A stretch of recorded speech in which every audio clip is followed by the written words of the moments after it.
¿Qué tal, amigos de Vidas en Red y Facción Rebelde? Hace unos días escuchaba a un amigo hablar de una noche en vela, una noche que había tenido en vela dándole vueltas a preocupaciones. El trabajo, sus hijos, la preocupación de la pandemia, sus padres ya mayores.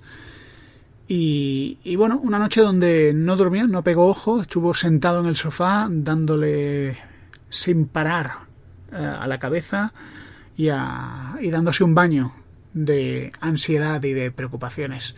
No sé si os resulta familiar. Yo creo que todos en mayor medida o menor medida hemos tenido picos de ansiedad, hemos tenido momentos de preocupación. Creo que, exceptuando aquellos que han vivido dramas, es decir, gente que ha vivido accidentes de tráfico, enfermedades mortales, los demás, pues hemos tenido preocupaciones, sí, pero no hemos vivido dramas. Yo no quiero ni pensar lo que fue la generación que vivió la guerra civil, porque con todos mis respetos a la guerra mundial, yo creo que fueron terribles, las dos, terribles, muy terribles, pero una guerra civil tiene un grado de crueldad, de cainismo, de revanchismo y de miseria moral y espiritual especial, ¿no? Gracias a Dios no hemos vivido, de momento, una guerra civil.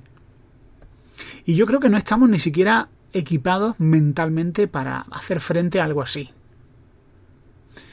Hay dos batallas que estamos enfrentando ahora mismo. Una batalla que es en el mundo físico, una batalla que se libra en los hospitales, en los negocios, que luchan por salir adelante, en la política.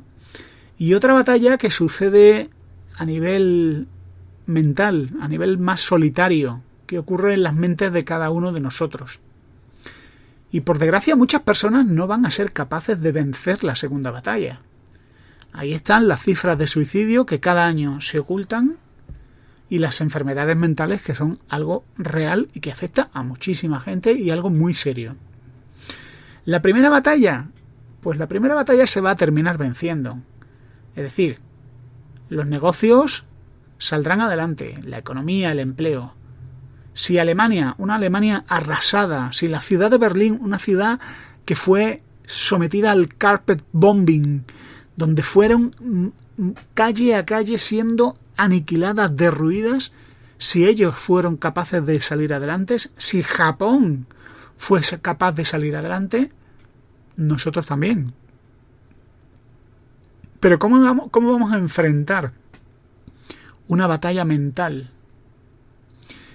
Pues un psicólogo te va a ayudar muchísimo a manejar la ansiedad. Ahí tenéis el podcast de entrenamiento mental de Esperanza Martínez. Siempre útil tenerlo ahí presente. Esté bien o no, ¿eh? Un psicólogo te va a ayudar a evitar esos pensamientos negativos que se apoderan de tu mente. Pero yo no soy psicólogo.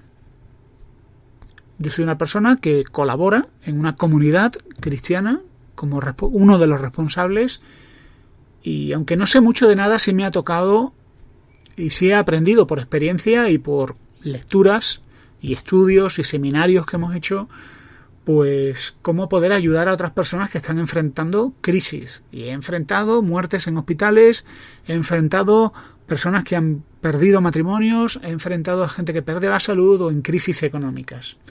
Pero eso sí, lo que quiero compartir contigo, espero que te sea útil, seas una persona religiosa o espiritual o una persona materialista, escéptico, ateo o agnóstico. Me da igual. Espero que os sirva de ayuda. Muchas de mis ideas las he sacado del libro que os recomendé hace años y que fue un éxito en Vidas en Red, El hombre en busca de sentido, del psiquiatra Viktor Frankl. Si no has leído ese libro, deja de escuchar este podcast ahora mismo, consigue el libro que está muy barato en digital y te lo lees. Cuando yo recomendé El hombre en busca de sentido, hice un especial hablando de ese libro, perdón por que le he dado un viaje al micro, recibí muchísimos correos de gente diciéndome, converso, siempre recuerdo un chico joven que me escribía diciéndome, es el primer libro que leo, y me ha gustado muchísimo, me ha parecido un libro espectacular, recomiéndame más. Porque soy una persona joven, me doy cuenta que no sé nada de la vida Y he aprendido muchísimo con ese libro. Bueno, El hombre en busca de sentido es de un psiquiatra que atravesó un campo de concentración. Es una historia fascinante, humana, pero una historia que te va a enseñar un montón sobre la vida. Él se dio cuenta de una verdad muy sencilla y muy poderosa que está presente en el cristianismo y en muchas religiones. Y es que una persona puede enfrentar grandes catástrofes, puede enfrentar pérdidas terribles, pero lo que no puede soportar es que ese sufrimiento carezca de propósito. Que ese sufrimiento sea un sufrimiento que no vale para nada, un sufrimiento estéril. Y él desarrolla toda una teoría psicoterapéutica en base a esta idea. Muy, muy interesante. De hecho, él a veces, cuando él estaba sufriendo el campo de concentración, los rigores, el horror que aquello debió ser, a veces le pedían los internos, sus compañeros, que les diera una charla que le diera luz sobre la experiencia tan horrible que estaban pasando. Hay un momento de la novela donde él cuenta que se despertó por la noche con los gritos de un compañero que debía, como dormían todos juntos, hacinados, en esos barracones inhumanos, pues un compañero estaba teniendo una pesadilla espantosa a juzgar por los gritos y los gemidos. Y él fue a despertar a su compañero y otro compañero le dijo: mira, no lo despiertes. Seguro que es mejor lo que está soñando que lo que estamos viviendo aquí. ¡Guau! Aquello me dejó, de verdad, me dejó marcado. Yo no nací cristiano, nací en un hogar, ni en un hogar protestante. Yo me hice cristiano a los 18 años.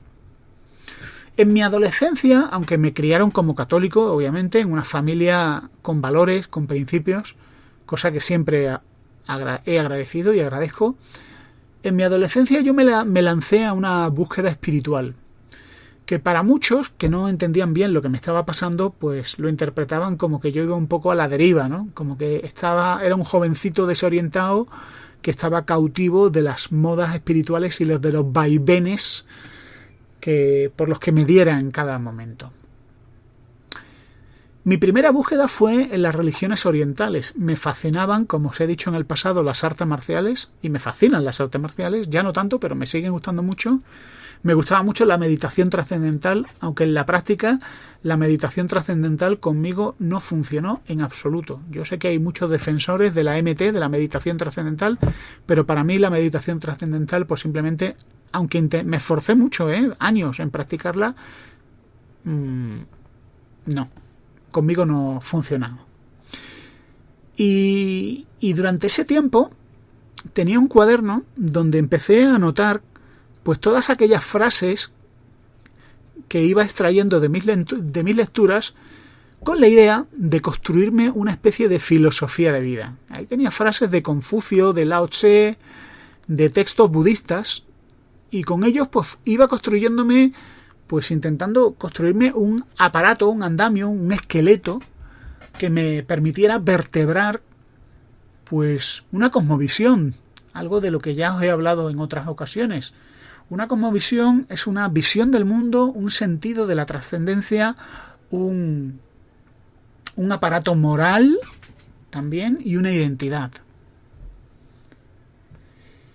Y esto es algo que todos hacemos, es decir, incluso los ateos o los materialistas.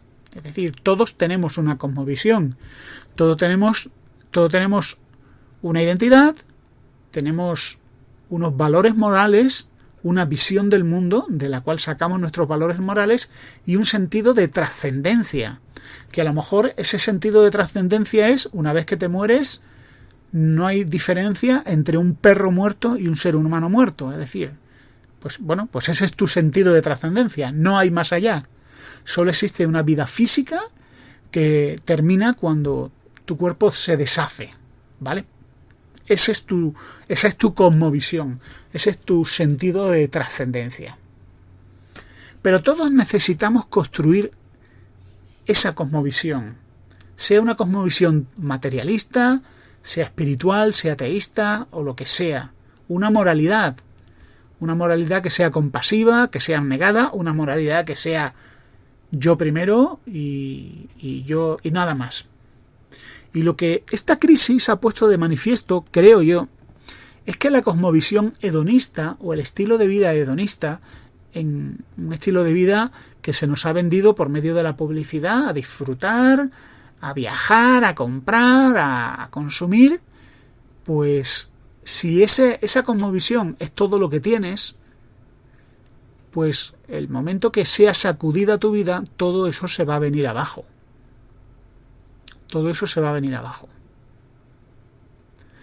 También, una cosa que aprendí de El hombre en busca de sentido es que él decía que cuando estaba pasando por los campos de concentración donde él estuvo, había hombres fuertes, gente físicamente fuerte, gente que tenía, pues a lo mejor un tipo de trabajo muy duro que le había hecho tener una constitución fuerte. El protagonista, el autor del libro, es un psiquiatra, obviamente un hombre cuyo trabajo no le reportó los beneficios de un trabajo duro. Pero él decía que aquellos que tenían la cabeza llena de poesía, libros, música, arte, cultura, esas personas sobrevivían mucho mejor que otros que estando físicamente fuertes pero en su cabeza no había nada. Al final la desesperación les podía y se morían. Se abandonaban, se dejaban morir. Esta es una observación muy interesante. Viktor Frankl cuenta en El hombre en busca de sentido que él durante las caminatas y los trabajos que les hacían pasar para que murieran, porque los campos de exterminio, recordad, no eran solo cámaras de gas, eran exterminio por medio del trabajo durísimo y de la mala comida y del mal abrigo y de los malos tratos. Pues él decía que cuando él estaba pasándolo mal se refugiaba en su cabeza y ponía ópera o recordaba libros o historias, y eso le mantenía con vida. Y qué importante, amigos, es tener cosas en la cabeza. Hace no mucho, alguien que me está ayudando mucho, él me escucha, me decía que en una etapa difícil de su vida, los libros y los podcasts le habían ayudado a salir adelante en medio de una situación personal muy dura.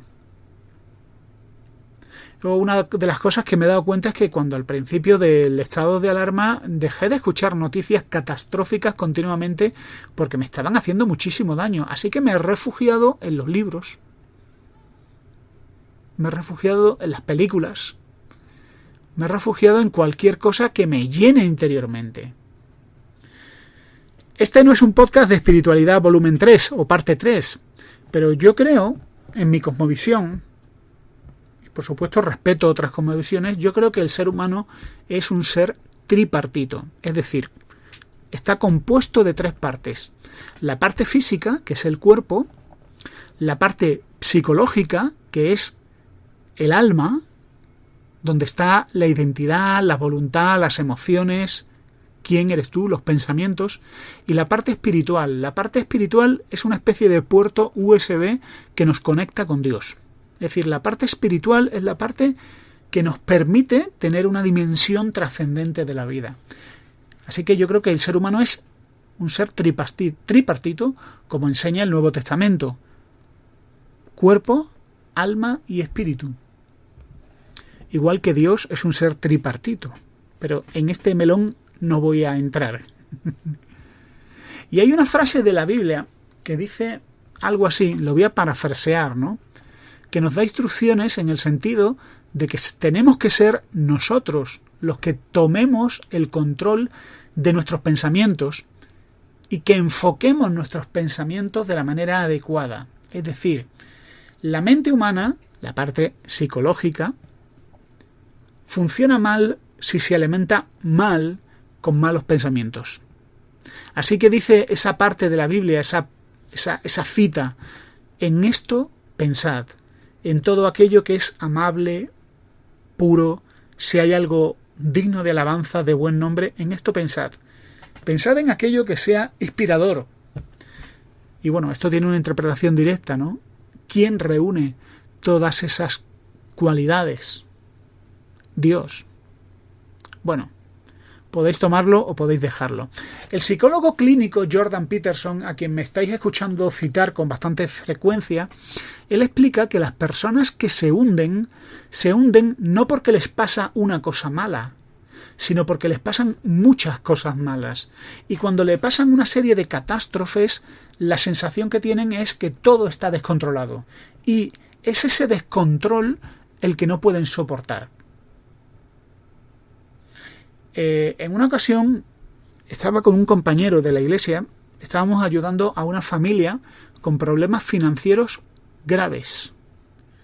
Y para ellos no era solo un problema financiero, eran varios problemas financieros y habían dejado de tomar decisiones. Habían soltado las manos del volante. Pensaban que la situación estaba descontrolada y realmente no sabían qué hacer. De hecho, el dinero no era la solución. La solución era el consejo.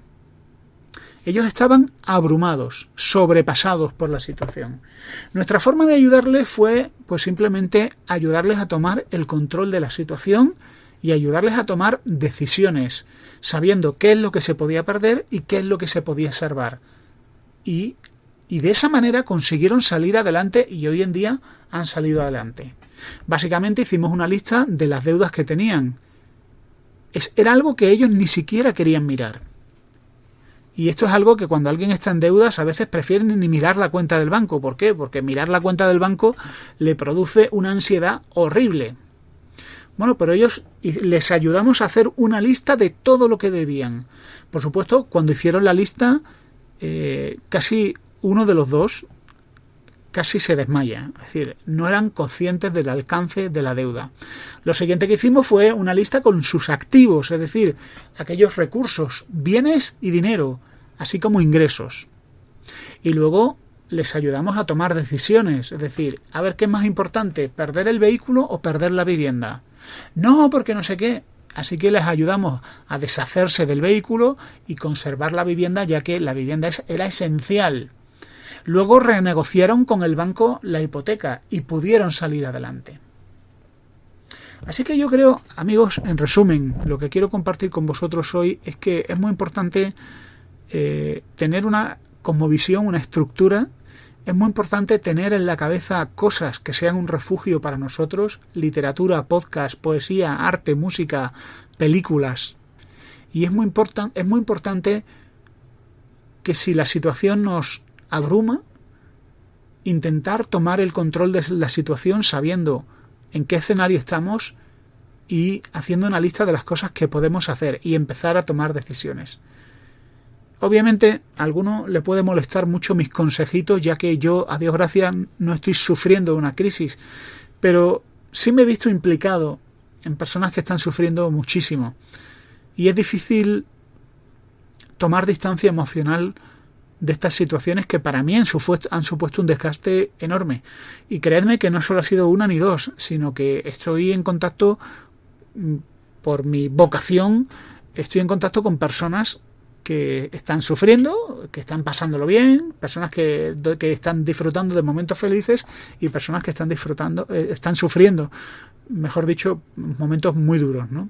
Espero que esto haya sido de ayuda y si no te lo has leído ya sabes, El hombre en busca de sentido. Hasta pronto.